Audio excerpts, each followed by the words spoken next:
நண்பர்களே வணக்கம். நம்ம இன்றைய பதிவில் சோபஜிரிஸை பற்றி பார்க்க போகிறோம். இந்த சோபஜிரினுடைய பூர்வீகம் பார்த்தீங்கன்னாக்கா ஆஸ்திரேலியாவை சேர்ந்தது. ஆனால் இப்போ இது பரவலாக எல்லா ஊர்கள்லேயும் கிடைக்கிற அளவுக்கு நிறையா ப்ரீட் பண்ணி வச்சுருக்காங்க. இது சாதாரண பஜ்ஜிரை விட இது ப்ரீடிங் கொஞ்சம் லேட் ஆகும். ஏன்னா இந்த பஜ்ஜிஸ் சைஸ்லேயும் கொஞ்சம் பெருசு. இதோடைய கலர்ஸ் பார்த்தீங்கன்னாக்கா நம்ம சாதாரண லவ் பேர்ட்ஸில் இருக்கிற அத்தனை கலர்லும் இதில் இருக்குது.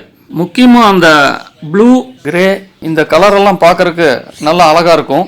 இதை பராமரிக்கிறதுக்கு கூண்டு ரொம்ப முக்கியம். ஏன்னா இது பெரிய பறவையாக இருக்கிறதுனால கூண்டு கொஞ்சம் 1 மீட்டருக்கு 1 மீட்டர் சைஸில் இருந்துச்சுன்னா நல்லா இருக்கும் அதோடைய ப்ரீடிங்கு. இதுக்கு நம்ம காக்டெயில் அளவுக்கு வைக்கிற அளவுக்கு பெரிய பானை இல்லைன்னா நெஸ்ட் பாக்ஸ் இதெல்லாம் வைக்கணும்.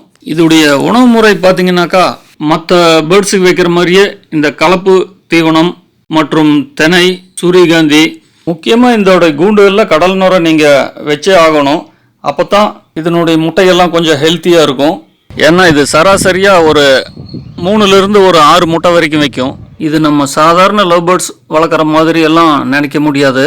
இதில் கொஞ்சம் அமைதியான சூழ்நிலையை ஏற்படுத்தி கொடுக்கணும். அப்போ தான் இது ப்ரீடிங்க்கு வரும். இதனுடைய விலை பார்த்தீங்கன்னாக்கா நம்ம சாதாரண லவ் பேர்ட்ஸ் எல்லாம் 300லிருந்து 500 ரூபா 600 ரூபா வரைக்கும் விற்கும். ஆனால் இதில் அப்படி இல்லை. இதுக்கு எப்பவுமே ஒரே விலை 1500லிருந்து 3000 ரூபா 4000 ரூபா வரைக்கும். இதோடைய கலரை பொறுத்து தான். இந்த சோபஜிஸ்னுடைய முகத்தில் பார்த்தீங்கன்னா அந்த பிளாக் பேச்சஸ் கொஞ்சம் பெருசாக இருக்கும். நம்ம ஆர்டினரி பஜ்ஜிஸில் இது ரொம்ப சின்னதாக இருக்கும். இதுதான் இதுக்கு ரெண்டுக்கும் உள்ள வித்தியாசம். இந்த சோபஜிஸை பொறுத்த வரைக்கும் நீங்கள் வாரத்தில் ஒரு 2 நாள் இல்லை 3 நாள் கண்டினியூஸாக க்ரீன் லீவ்ஸ் கொடுக்கணும். அது போக வெஜிடபிள்ஸ் ஒரு 2 நாளைக்கு கொடுக்கணும். இதனுடைய சிக்ஸ் எடுத்து நீங்கள் டேம் பண்ணாலும் நல்ல கைப்பழக்கத்துக்கு வரும். இது போன்ற பதிவுகளை தொடர்ந்து பார்க்கறதுக்கு நம்மளுடைய கோவை ஏற்கலப்பை இந்த சேனலுக்கு சப்ஸ்கிரைப் பண்ணுங்கள், ஷேர் பண்ணுங்கள், லைக் பண்ணுங்கள். நன்றி.